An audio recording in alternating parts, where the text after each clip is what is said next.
And we are live from Las Vegas. It's SportsGrid live from Las Vegas, right here at the MGM Grand Casino and Hotel. And we're excited to be in Vegas. What can I say? It's been a heck of a week thus far. We're far from done, and we'll continue to break down every angle that we can. We're going to have interviews this hour as well. We'll have Ken Fuchs, who's the COO and head of sports at Caesars. He was able to sit down, explain their strategy and exactly what they're seeing in the market right now. Obviously, they're longtime participants here in Las Vegas and in sports betting. We'll also bring on Rick Horrow, sports marketer extraordinaire and author, a regular contributor to the business of sports here on SportsGrid. He'll be sitting down with me later this hour and get his perspective on the impact of a Super Bowl in Las Vegas from a variety of different ways. The revenue into town, the exposure that the Super Bowl will see as a result of being in Las Vegas. I'll say this, and there's a few people that I've interviewed and hung out with this week that live here in town. There really is no better place in the United States to do an event than Las Vegas. It's what they do. So as big as Radio Row is, and as big an event as the Super Bowl, arguably the biggest event in the history of this town in terms of sporting event, they can do it. It's just another week in Las Vegas. They have conventions that are many times the size of what Radio Row is, for example. But clearly, the mass of people moving in, the amount of celebrities, the amount of detail that needs to be paid to this event for the NFL is massive.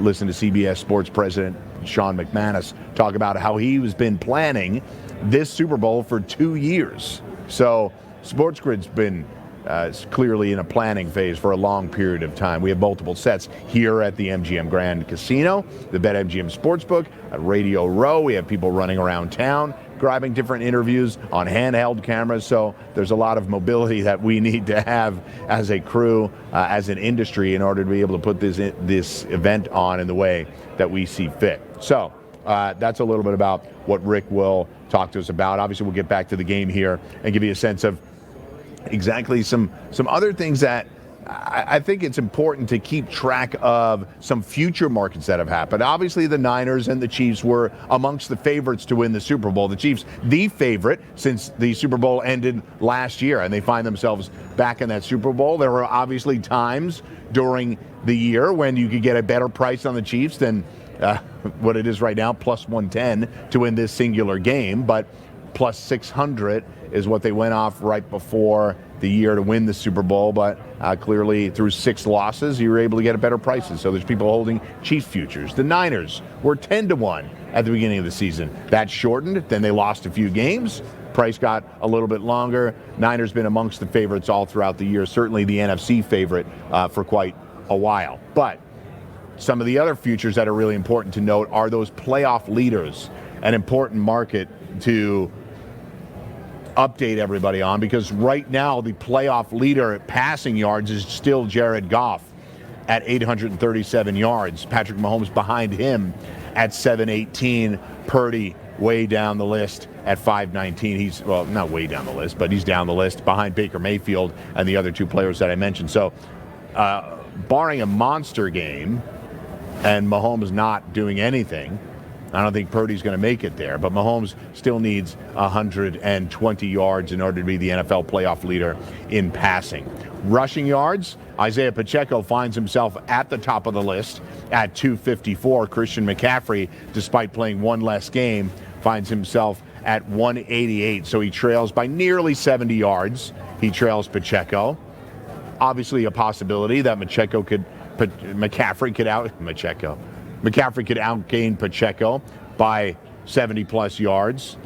And those holding the McCaffrey ticket, there was obviously a little bit of a longer price, even as good as he is, a little bit of a longer price than you would otherwise see, because he had 1 less game in which to reach that milestone. And receiving yards, Amon-Ra St. Brown still leads at 274, but Travis Kelce right behind him at 262. It'd be a terrible game for the Chiefs if Travis Kelce can't pick up 13 yards. Rashee Rice, though, his teammate, 223 yards. He's just 40 off of the Kelce pace, and that makes him 51 yards, 52 yards in order to break the Amon-Ra St. Brown threshold right now. So those are the two guys you're looking at. Niners a little bit further down the list. Brandon Ayuk only with a 68-yard performance in the last game. Debo with 89 yards. But again, in this instance, the one less game really hurt it, especially when Travis Kelce had such a monster game against the Baltimore Ravens. So those are the NFL playoff leaders as you see it.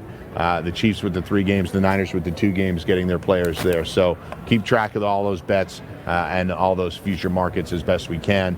For those of you that, something that I often do before the playoffs arrive, and it's not something I got down on heavily this year simply because I did think the Niners were going to get to the Super Bowl, and I thought the Chiefs had a strong chance. So the put a small amount on the Chiefs in order to get to the Super Bowl. But when the teams are decided for the playoffs, a market that I think people need to be aware of is the teams to win the Super Bowl just from that playoff pool.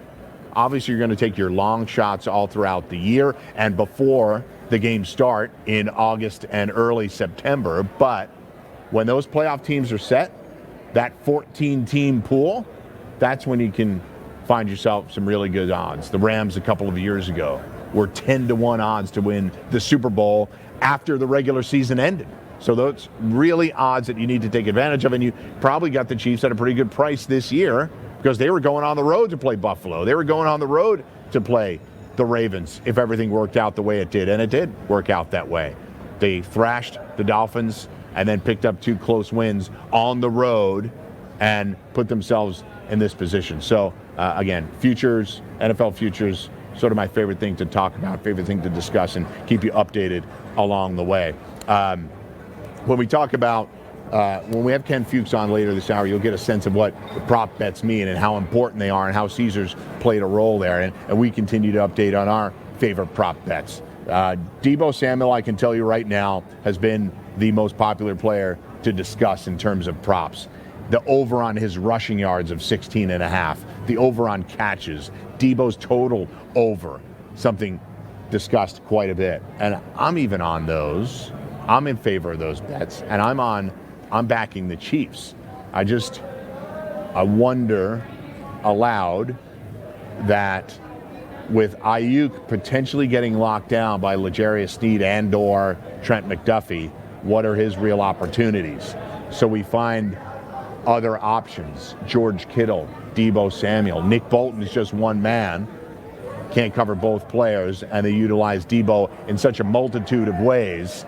It brings him legitimate opportunities, and the way he's utilized in the red zone makes it even more important to track what he's going to do for potential scoring opportunities. They're not afraid to give him a carry in the red zone, and they're not afraid to throw to him in the red zone. But we'll talk about some of those long shots today, too, those anytime touchdown long shots. Rice, Kelce, Pacheco, we get it. Deebo, Kittle, McCaffrey, we get it now. But how about anybody else? Is Jawan Jennings a real possibility? Is Jerick McKinnon, when he's activated, are we going to get a market for Jerick McKinnon? When we come back, we'll discuss more of that right here on The Grid.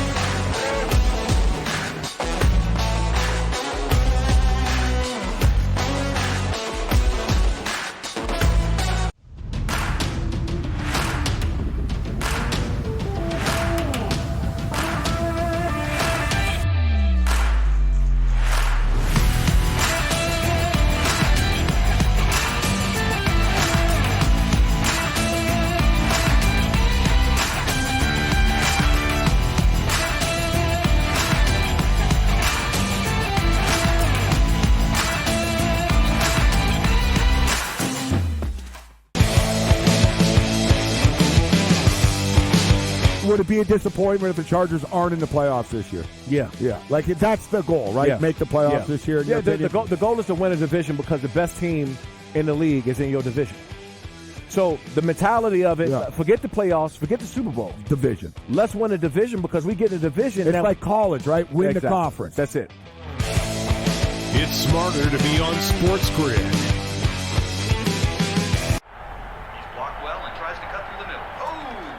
Your gut says Miami is going to win, and you should take the over. Your gut also said your NFT selfies would only go up in value. They didn't. But your head is on SportsGrid and knows the QB is in concussion protocol. The backup has a 45 QBR against the zone coverage. the New York D has the most sacks in the league. So yeah, trust your head. It's smarter to be on SportsGrid. To the big news here, a big push for Georgia to get things going as far as legalized sports betting. And Pat, I don't want to get people too excited. It's not like this is happening this year. The Senate version and the House version, and then they're going to have to get a couple of people from each chamber together and kind of wrestle out the details of what exactly sports betting in Georgia might look like. Newswire, only on SportsGrid.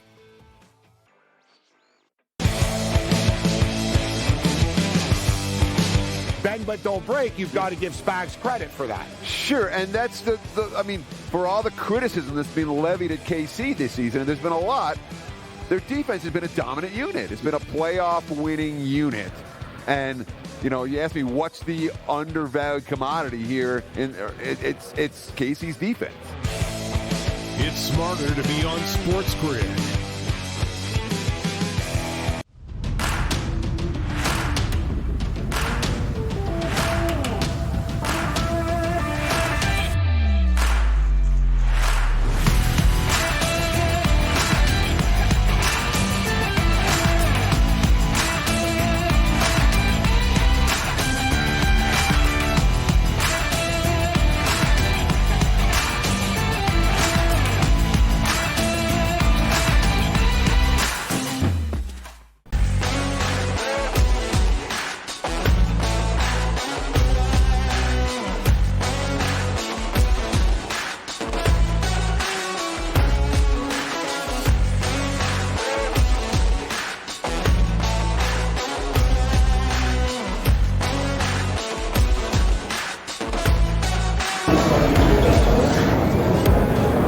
And we are back live, SportsGrid live from Las Vegas, right here at the MGM Grand Hotel and Casino. Excited to be here with you all week. Got some interviews coming up with Ken Fuchs and with Rick Horrow.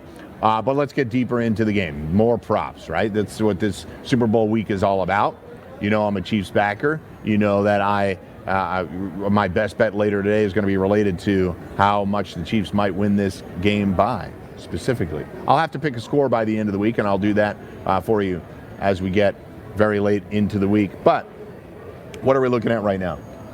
We're looking at anytime touchdown props, and I think we all know that the favored players are the ones right at the top of the Super Bowl MVP list. Christian McCaffrey, anytime touchdown minus 225, Pacheco minus 130, Kelsey minus 115, and everybody from there on out is at plus money. So what are the possibilities? And obviously you can bet first touchdown, last touchdown. I'll be honest, I generally don't get involved in those markets. However, for the Super Bowl, I think you can make some exceptions if you play a little bit light, manage your bankroll as always, but play it a little bit light. What about a Rashee Rice first touchdown at plus 850?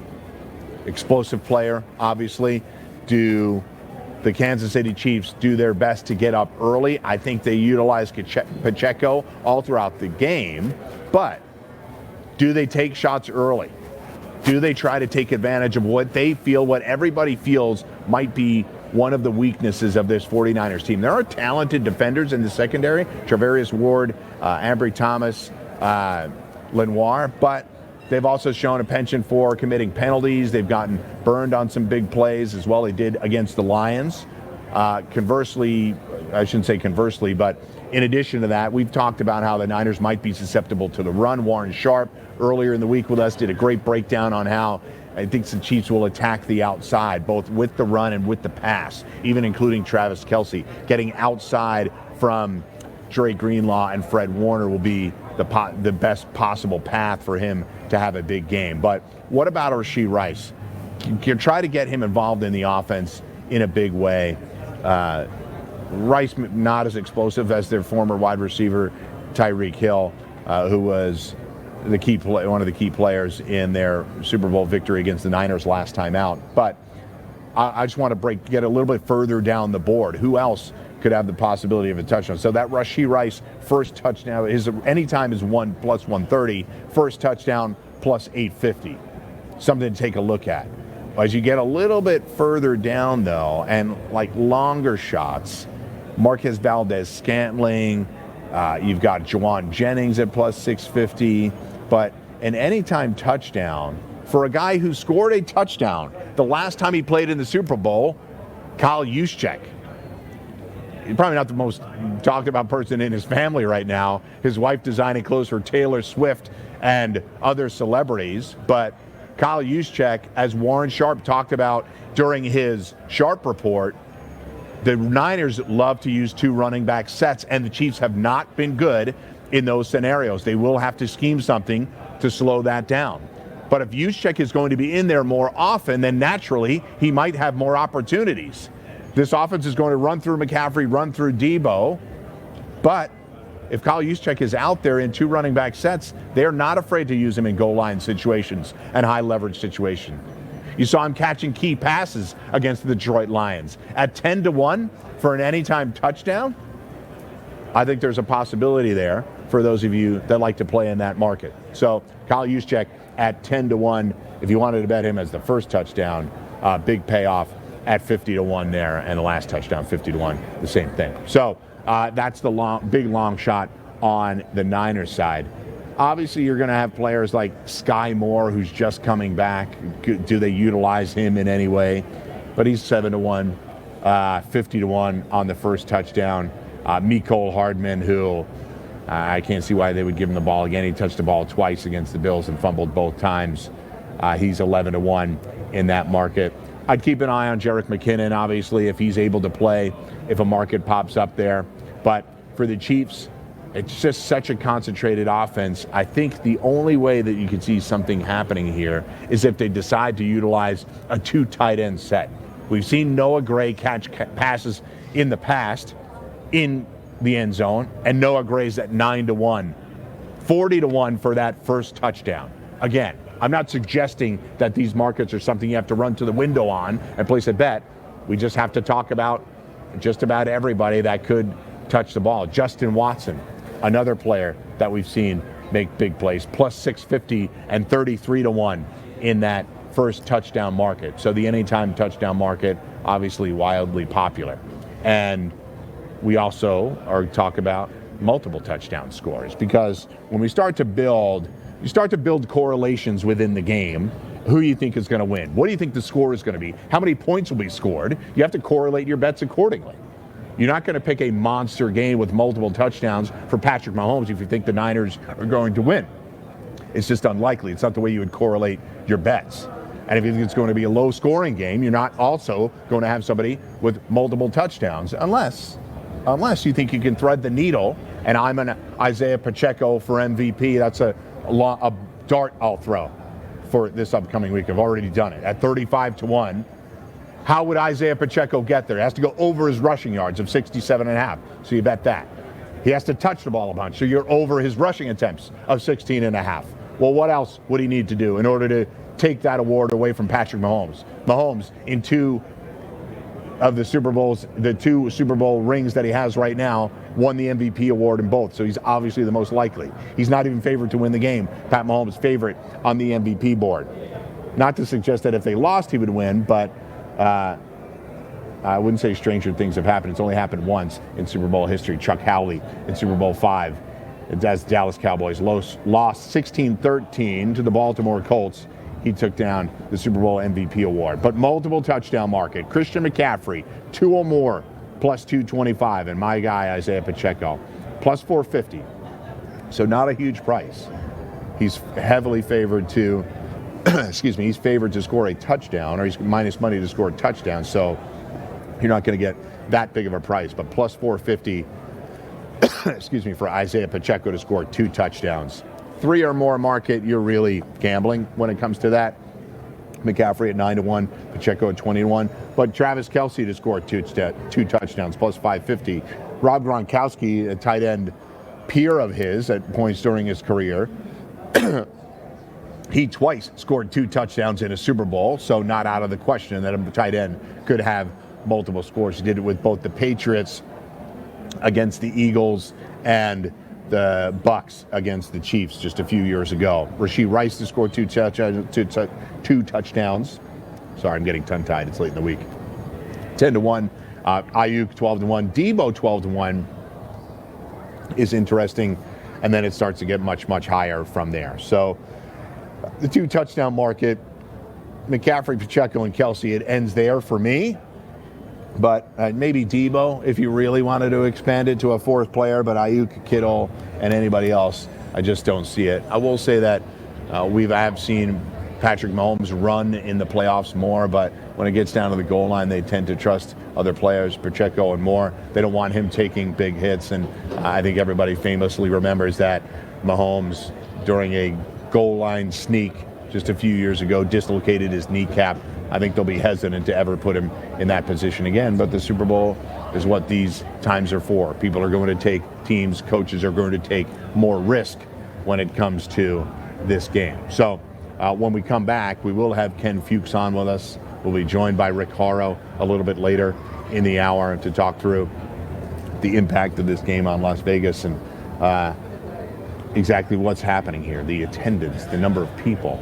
The population of Las Vegas fluctuates quite a bit, obviously, and its actual population does not give an accurate representation of the sheer mass of people that are here each and every day. Thousands of people in each hotel, all around me, all in front of me. We'll try to hype them up when I come back after this with the Ken Fuchs interview and Rick Horrow after that. Mike Blewitt live from Las Vegas. This is SportsGrid live from Las Vegas from the MGM Grand Casino and Hotel.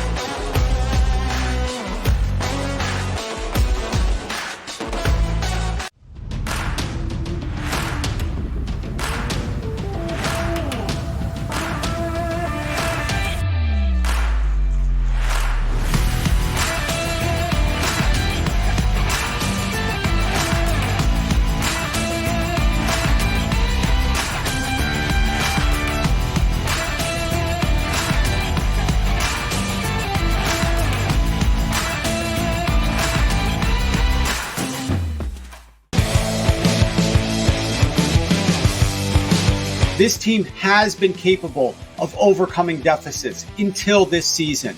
In 2023, the Kansas City Chiefs are 2-4 when they trail by more than 7 points at any point in the game. And the only 2 comeback wins that they have are over backup quarterbacks that do not have a lot of experience. It's smarter to be on SportsGrid. I'm digging deep, fellas. I'm digging deep. Christian McCaffrey minus 220. Donnie, how could you do that? The price point is way out of control in this. Keep it simple. The goal is to win money, not to outsmart everybody. Mahomes is minus 140 to throw 2 touchdown passes. And if he's going to, every single thing suggests a wide receiver will haul in at least 1, if not both. Pro Football Today. Only on SportsGrid. Your gut says Miami is going to win, and you should take the over.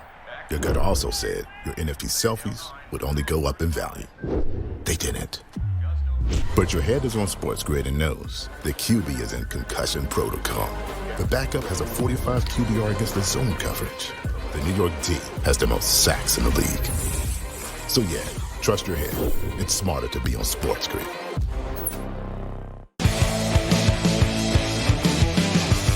0 points scored in the 4th quarter of that Falcons Super Bowl, and the Niners were shut out. Yep. So in the 2 biggest games of the 2 Super Bowls, one as a coordinator, one as a head coach, he hasn't scored a single point in the 4th quarter. And I tell you what, if they don't, on Sunday, they're not winning the game, bro. Exactly. It's smarter to be on SportsGrid.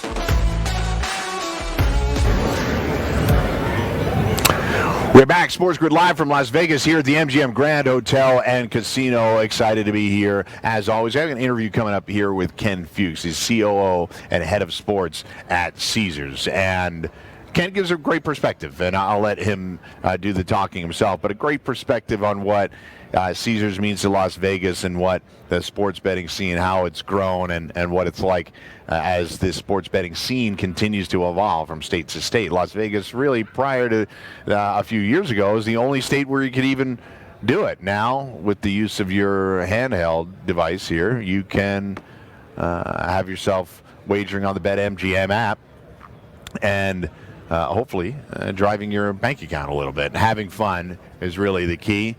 We're live, sports betting's live in dozens of states now, but there's still a long way to go. States like Florida, California, Texas are still, Florida recently got over the line, but California and Texas, the two most populated states that we have, still find themselves on the outside looking in on sports betting. So here's a little bit of Ken Fuchs, the COO and head of sports from Caesars, talking about the Super Bowl's impact on Caesars.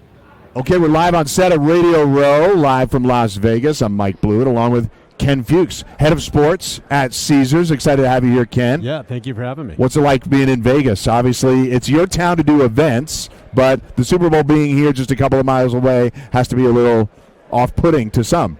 Well, I think it's incredible. The energy is amazing. I mean, you combine the biggest sports entertainment event in the world with the biggest entertainment city in the world. I love it. We know how to put on these events. We did it with the draft a couple of years ago. We obviously have the Knights, and we've got the Raiders. We had Formula One here. Like, we're becoming a destination for big events in I love it. The sports world. More professional sports teams in town. Super Bowl draft. I was here for the draft a couple of years ago. Just a tremendous place to obviously host this event. So we'd love to talk a little bit about Caesar's place in the sports betting world. It's long been known as one of the tops in the industry. How do you fit right now into this exploding sports betting market? Yeah, I mean, really well. We're official partners with the NFL. We have our business in 30 states or more. We've really grown with the industry. And when you think about the iconic nature of Caesars Sportsbook, we invented the sports prop with William Fridge Perry in 1986. And, for us, I think this is all full circle. Like, we love everybody coming to Vegas. We know we are the app and the location where everybody can spend their time and make their bets. And at the end of the day, Super Bowl is a social endeavor as much as it is about a game. And when you talk about the literally over 100 sports books around the state that you can come watch the game with friends, put a bet down, have some food, I just think it'll be incredibly exciting. What kind of crowds are you expecting on Sunday for the game? Gigantic. Gigantic. I mean, we're staffed out, and we are ready for it. But it'll be a lot of fun. I mean, we get big crowds every year, right? People come here to watch the game. But I think having the game here itself also makes it special. And so I think you'll see an extra level than you have in years past. Excellent. So, again, we're with Ken Fuchs, CEO and head of sports at Caesars. Let's focus a little bit on the game. What's the betting market looking like for you? What's the handle look like? What's surprising to you so far? Yeah, I mean, the handle market looks great. I mean, you've got two premier teams, well coached. You've got star players. You've got a really tight spread. So I think it's going to be an excellent game, and you're seeing that in the interest that we see on the volume. I think, a lot of talk about prop bets and kind of the rise of that, and we're definitely seeing interest there. I think one of the fascinating stats is right now, Travis Kelce, anytime touchdown score, has more bets than either the 49ers money line or spread. So maybe there's a little third-party influence. Yeah, potentially an impact from the Swifties and how popular it is. But look, I know some people bristle at the notion that Taylor Swift is a part of our football world, but I've personally embraced it. I think it's great for the game. I think it's getting more people interested in not just football, but everything surrounding football, like our world. Yeah, I think there's always a cultural angle to these games. This year happens to be maybe a bit more directed there, but the Super Bowl brings in the biggest audience in the U.S. every year, and lots of fans and lots of casual fans. And for us, it's about providing an experience for all of them, no matter who you are and what you're interested in. All right, so Travis Kelce, we know a lot of volume there, more than the Niners spread and money line bets. How about some other angles out there that people are interested in or that you're interested in talking about? Deebo Samuel's name comes up a lot this week. Deebo Samuel, McCaffrey, of course. You're still seeing a lot of money on Mahomes, MVP, and Brock Purdy. So I think, stars rule the day. You're seeing that. But when you look at our betting menu, you can bet everything from the coin toss to will a field goal go off the upright, to will there be an onside kick, to will there be a safety. And so people find what they want to find. And a lot of times that's who's going to win the game, and a lot of times that's something a bit more esoteric or a derivative of a market, and we've got everything. Right. So I have a prop bet sheet here. Ken gave me some highlights before he came on, and some really good ones that are highlighted here. Will a missed field goal hit an upright? So the doink bet, I guess, is what you would call it. The doink. As a Bears fan, it's a double doink bet. But yes, the doink bet for sure. I'm sorry to bring up an old memory, a bad memory. But I was listening to a podcast earlier this week, and CBS is going to have the uprights mic'd up to make sure that we get a little extra sound in case it does hit an upright. So you'll hopefully, know whether you win or lost. Right and people away. in your book will be celebrating or upset that it did that. That's and true. Rostered QB to have a reception. So I guess that protects you against somebody that's playing both positions. But a rostered QB to make a reception, a yes is plus 1,800. So good payday. Yeah, look, it's happened. Philly special, or you have a bunch of different trick plays every Super Bowl that happens, right? So whether it's a non-QB to throw a touchdown pass, whether it's a QB to have a reception, whether it's a defensive player to score an offensive touchdown, you tend to see some variation of those almost every game. I think 2 years ago, Joe Mixon threw a touchdown that cashed for a customer. So there will be something. Just a question of figuring out which thing Andy Reid's probably going to call, because it's usually Andy Reid. Yeah, of course. Yeah. So outside of Travis Kelce, what position is the most heavily bet this week? We have two high-profile bell cow running backs in Isaiah Pacheco and Christian McCaffrey. We obviously have the most high-profile quarterback, Mahomes versus Purdy, where people are really trying to figure out how he's going to play in this game. So positional group, where are you seeing a lot of money beyond Travis Kelce? Yeah, right. Obviously Kelce, but always the quarterbacks, always Pacheco and McCaffrey. Deebo Samuel is getting a lot of action too. So it usually boils down to your star players. And in this case, no difference. Got it. So let me ask you a question. For obviously a lot of people in our world, in Caesars, at SportsGrid, are very familiar with sports betting. How would you encourage somebody to get started? By downloading the app, obviously, and getting started. Yeah, go find Caesars Sportsbook on the App Store for Apple or for Android or Google. Download it, sign up, make a deposit, and find a bet. I mean, it really is very simple.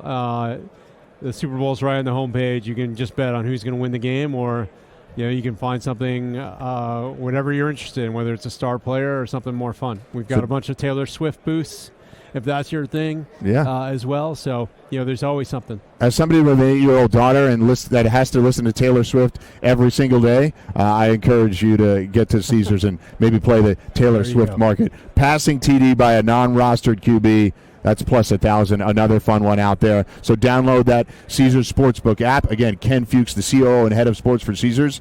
Thanks for coming on with us, SportsGrid Live from Las Vegas. Thanks for having me. Love everything that you guys do, and it'll be a great weekend. Great. More with SportsGrid right after this. Great stuff there from Ken Fuchs. He's COO and head of sports from Caesars. So one thing that he said there that was surprising was the Travis Kelce bets that they are taking. Hang on I don't know. You don't know. Can we turn the other microphone off? Sorry to do that live. There we go. Oh. Okay. So the Travis Kelce bets, they've taken more Travis Kelce prop bets than they've taken on the Niners money line and Niners spread bets. So the outside influence of Travis Kelce Swifties is really getting people involved in a significant way. Obviously, he's been playing great football. He played great against the Ravens, and his ability to keep producing, even as people are suggesting that he's slowing down, says a lot about how people like him to get into the end zone. So those Travis Kelce anytime touchdown props, an easy way for people to maybe make their way to a sportsbook and place their first bet. Do it responsibly. Do it with a little bit of knowledge in your back pocket, and root your heart out for somebody who may be your favorite player. He's certainly my daughter is 8 years old.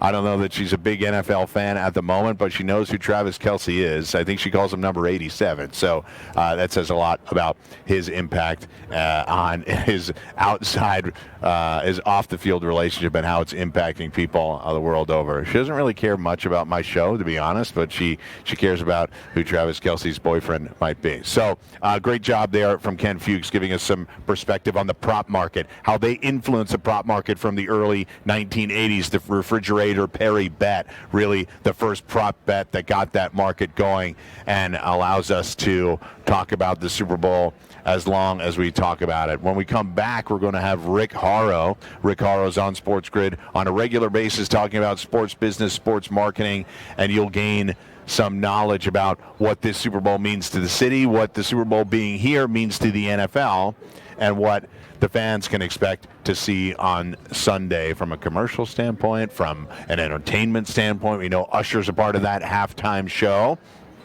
Not Taylor Swift, but Taylor Swift is part of the show, I assure you. There's no guarantee that she's going to be here, but it's been worked out. She can get here in plenty of time for the game if she so chooses. So keep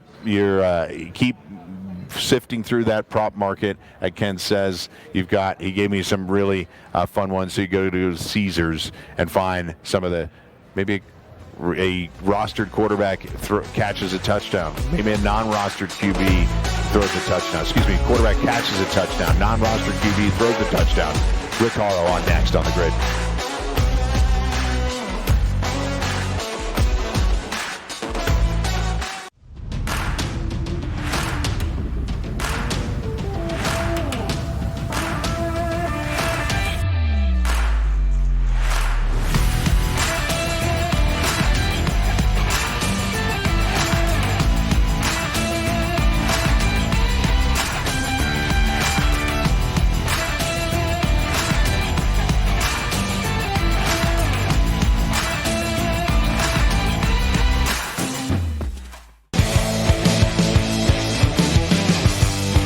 Think about last year's game. It ends on the failed Hail Mary, and both teams run out onto the field. That's what you're looking for, is a game. A chaotic end of the game. You can't get the game. Oh, great point. Yeah. 2-point spread in the game. Think it could come down to the wire. Everyone says script, Taylor Swift, all this stuff. So I like 1600, no Gatorade point. It's smarter to be on SportsGrid. Super Bowl is set in Vegas. We get a rematch from just a few years ago.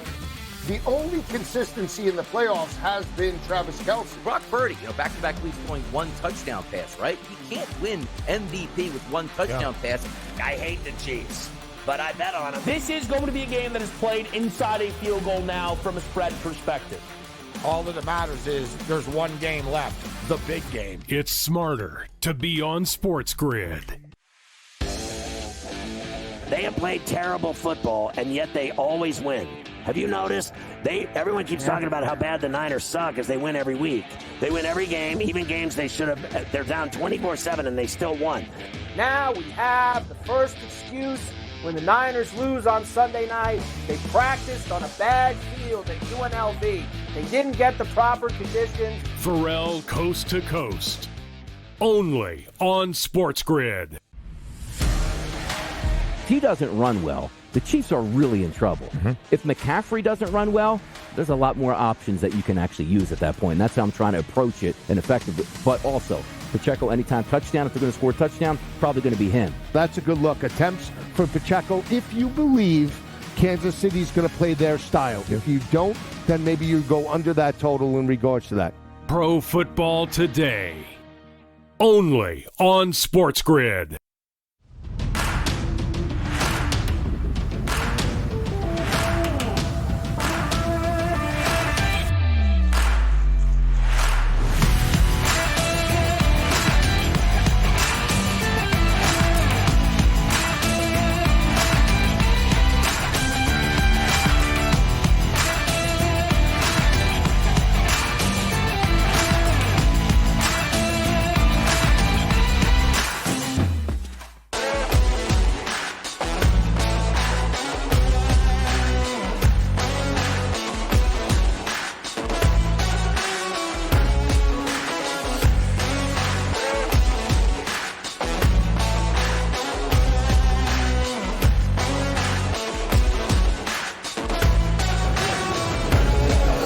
We are back at the MGM Grand Hotel and Casino live from Las Vegas. It's SportsGrid live from Las Vegas. And we have our friend Rick Horrow here. Rick, obviously on the grid all the time, talking about the business of sports marketing, media's impact. And that's really where I wanted to start on the economic impact. It's obviously such a unique city. Yeah. They are the experts in putting on events. So where does this rank in terms of events in this city? They had the Las Vegas Grand Prix not too long ago. So how does this rank? It's got to be the highest ranked sporting event that they've had, correct? Right. Well, first, let me start by saying it is an absolute profound honor to be on any space that Mike Blewitt co-occupies with me. So thank you very much. Thank you, sir. And so you didn't ask me this question, but Corso does this, right? So there you go. That's my answer. Uh-oh. All right. That ends it. By the way, I'm Chiefs backer this week. Good. Yeah. Well, you shouldn't listen to me, and you shouldn't listen to you as far as touts and odds. Yeah. We both provide information relative to what the city and NFL and otherwise. So going back to answering your question, Vegas went from a organized crime desert city that nobody cared about to, after 2017 and the gambling ruling by the Supreme Court, a city where everybody can go to legitimate events. And boy, Mayor Goodman, the current Mrs. Mayor Goodman, and all of the others really took the tiger by the tail. All of a sudden you had the Golden Knights that begat Formula One, that begat now the the Raiders, and Allegiant Stadium. And all of those things make this a primary tourist destination that almost kind of usurps and replaces gambling. People come to gamble, but an interesting comment on a survey, 83% of the people that go to Allegiant Stadium are saying that they're now extending their stay or they're coming to Vegas because of the events in that facility. 170 events, concerts, 750,000 attendees. Obviously, the Raiders, you got bowl games, you got this. We'll talk about it later, but you got a regular de facto return rotation back to Vegas for Super Bowls. You got a lot of good stuff. Economic impact in the billions. The Convention and Visitor Bureau admits here to about a $700 million economic impact. Formula One, 22 billion impressions in that event. People talk about Vegas as Taylor Swift's global journey is tracked around the world. People in Japan know Las Vegas. They know Las Vegas for a lot of reasons, but they also know Las Vegas because the number one icon is going to match up with her romantic rival, assuming the global rotation fits with the jet stream. She will be here before kickoff. And then, assuming the Chiefs win, you heard it here first, Taylor Swift will get down on her knees and propose to Travis Swift on the condition that he change his name. What do you think of that? I'd like to see a prop on that one. I think it's a little bit of a long shot. It's a little early on to be doing that. But I think I think you built that really well because each event builds upon itself, right? Each event is a brochure for the next one. It's why cities attract big events like this. Now, no city does it quite like Vegas, and heck, the Radio Row is really intense, and there's a lot of big sets. But that pales in comparison to some of the other conventions that they have here, like a CES or some other high-scale events. They are many times the size of what Radio Row is. You look at some of the advertised events, just walking through the Mandalay Bay and MGM and otherwise, you know, you got the World Pickleball Championship. You got a tennis event that you would have never thought would happen at the beginning of the tennis season. And so these events that the sporting community takes for granted. And let's remember again, for the second time at this point, before 17 or before, it was radioactive. The last people you would ever consider taking an event to are the Vegas Convention and Visitors Bureau. Radioactive. When I was working with the NFL and I was in charge of putting stadium deals together, by the way, I was the reverse Robin Hood. I identified public money. We would identify it for the teams. The teams would take the taxpayer money and give it to the players. That's not exactly what happened, but all over the country, you would have stadiums done, and everybody would say, yeah, you can do it. Don't talk about Indian gambling. Don't talk about casino sponsorships. Make sure you find public money, not gaming. Now, NFL has 9 partners all kinds of gaming issues, as we know. Props are normal talk. Yep. You walk in here, what do you see? Slot machines themed around NFL teams, NFL logos. That's right. And it only gets bigger. Yeah, the first thing you see when you walk into Radio Row is slot machines featuring NFL logos, notably these two teams that you see right here on the desk. So how about we're talking about the location being Las Vegas, and it has now found itself in the rotation, but what has happened over the last, call it decade really, 15 years, more and more teams are building domes. I don't know that the NFL wants to do what they did in New York many years ago. Part of that is the city itself. The stadium's in New Jersey. It's cold weather. Plus, New York is a city that it's very hard to galvanize the city of New York to care about one thing in particular. I worked Super Bowl Sunday in Times Square, walked down the street out of a radio studio, and you wouldn't have known that the Super Bowl was there that day. So that takes a back seat, but there are other cities building domes. We now have one here. We have one being built in Nashville. So that opens up likely the rotation for Super Bowl locations, correct? Yeah, let me give you kind of a primer on this with not too much time, but this is a big issue. So the NFL looks at how to leverage their product and expand it. So that's why you have Brazil starting on opening Friday. Correct. It takes another window. Forget the high school. Now we have an opening Friday. Germany, Berlin, Frankfurt, London, Munich, all of those cities. But now in the U.S., how do you keep the U.S. cities interested? And you got 32 teams that focus on 30 stadiums, and you want to get them all in the mix. Well, there are a lot of different products. Peter O'Reilly, good friend, we interviewed him where he's been on the record on SportsGrid. He talked about the whole mix. Super Bowl rotation, build in New Orleans, go next year, take it for granted. Everybody drinks, stays in the center of the city, tremendous economic impact. Super Bowl X, very safe. Everybody loves that. SoFi, going back there on a regular basis. LA. Then you got Phoenix, spread out, dome, count on it. This will be part of a every 3 or 4 year, maybe 5 year regular rotation, guarantee that. But then you've got some of the other cities. Nashville's an interesting one, as you point out. It's a dome. They made the decision for the economic impact in covering it. But that's not really an NFL destination, but it's a country music and entertainment destination, so we're going to see that X number of times. Certain of the cities have opted out. So Minnesota builds a dome, but you freeze getting to and from it. They'll have a couple, but they're not going to have 100. Same thing with Detroit. Ford Field is great. That's fine. Buffalo could have had it, made a decision, open air, forget it. Chicago, making a decision, probably going to be open air in the new stadium, forget it. They decide it's more important for our fans to have a higher priced suite and a home field advantage than worrying about the Super Bowls and the Final Fours. That's their economic decision, so they're not in the race. Miami, Tampa, continually in the race every 3 or 4 years as well. And so you got all of the... Jacksonville, though, I would like to interject. Jacksonville basically took themselves out of it with the media having a terrible experience at one of the games hosted there. Two issues there. First of all, NFL could care less about the media, so forget it. No, that's actually not true.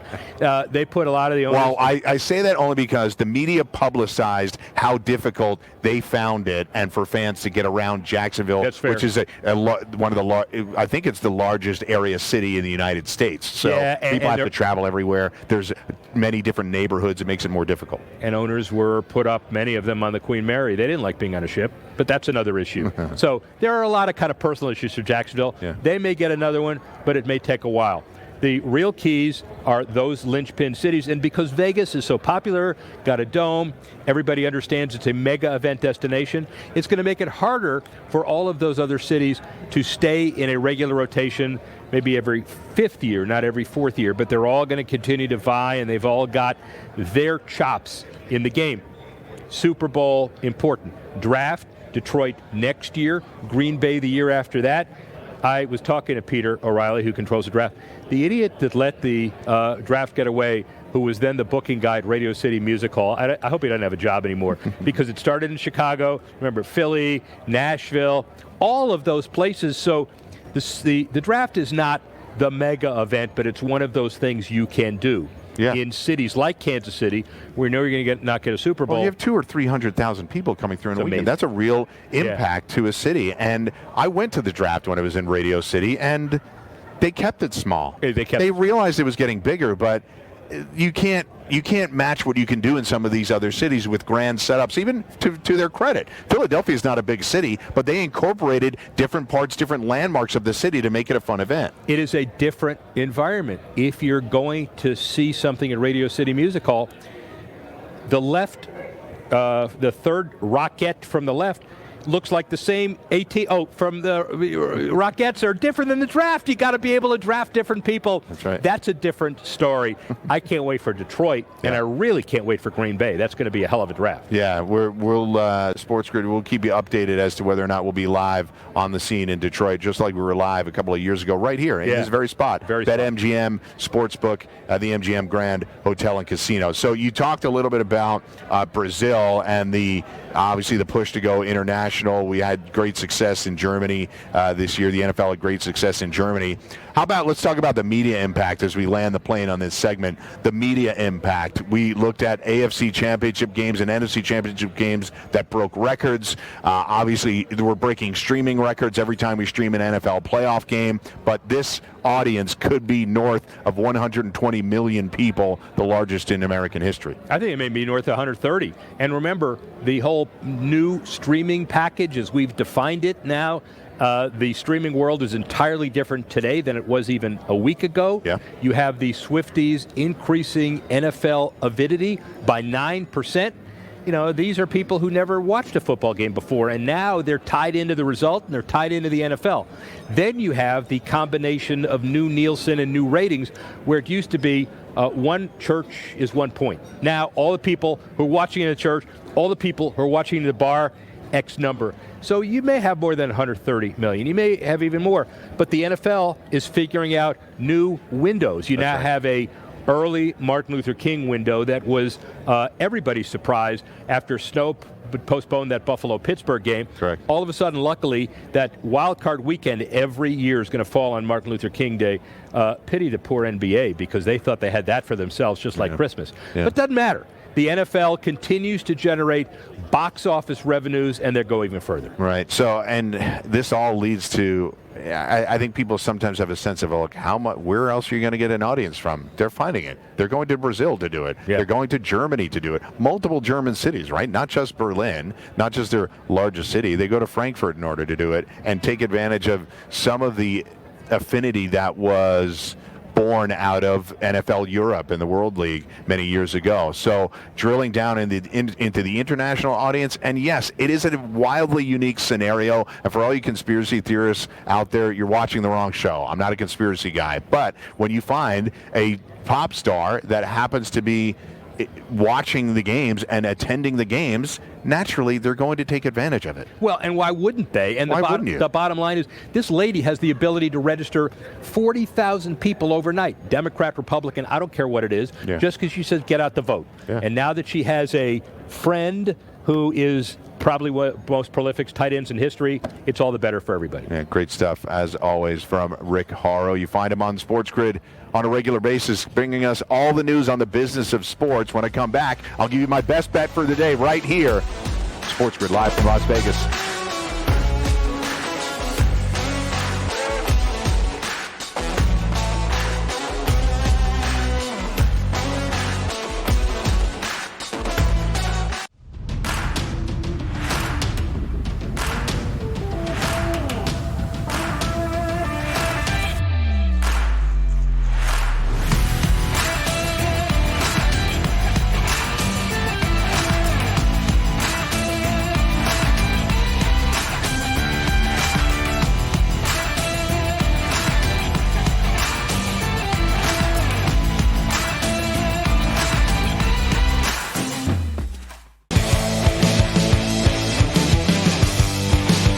.47 is one of the hardest numbers to beat, period, for an NFL football game. A lot of combinations that can fall 47. You decide. Of course. You're getting great two-way action. That's what you want as the book. You don't have to move the number. Right. Biggest game of the year is the easiest game to book in the world. It's smarter to be on SportsGrid. I'm digging deep, fellas. I'm digging deep. Christian McCaffrey minus 220. Donnie, how could you do that? The price point is way out of control in this. Keep it simple. The goal is to win money, not to outsmart everybody. Mahomes is minus 140 to throw 2 touchdown passes. And if he's going to, every single thing suggests a wide receiver will haul in at least one, if not both. Pro Football Today. Only on SportsGrid. The Bostonian versus the Book. You a hat guy? Oh, I've got hats. I've got a jillion hats. I hear I don't have as many hats as you, but I don't. have. You don't. I have a hat bag. He has a hat bag. I have a hat bag. I carry this that's around. not a purse or man bag. This It's is a hat ridiculous. bag. This is it. Look, I love it. I got to go everywhere. And by the way, the whole Randy Moss receiver versus Randy Moss TV guy, the mistaken identity and all that. How can you confuse us, right? He's got hair. He's got hair, and I don't. The Bostonian versus the Book. I saw a study that said 24% of Taylor Swift fans actually do follow the Chiefs now. Sure. And when you consider how many fans she has, it's quite a lot, 24%. Oh, yeah. You seen Travis Kelce's Instagram, his social media? Everything. It's huge. Oh, no, listen. He's, like his agent said, he's going to be the next Rock. Like, they're setting him up to be, the next superstar. It's smarter to be on SportsGrid.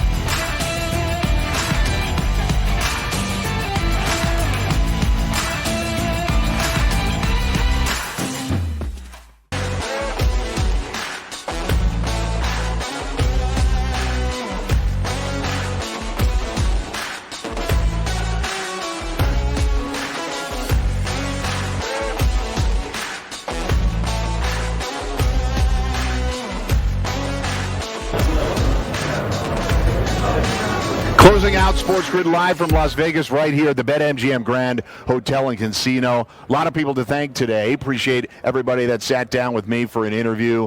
Ariel Epstein, Adam Kaplan, Ken Fuchs, and Rick Horrow. Great stuff from all of them, from props to NFL inside news, business impact, and obviously Ken Fuchs at Caesars. So thank you to all the people that have helped me all week. I like to thank them each day. Patrick Foster, Sam Yarnell, my capable producers, as well as Preston behind the scenes, along with Frank helping us out and wiring me up every day and making me sound as good as I possibly can. So it's time for the best bets. I've given you a few already this week. I'll give you one more.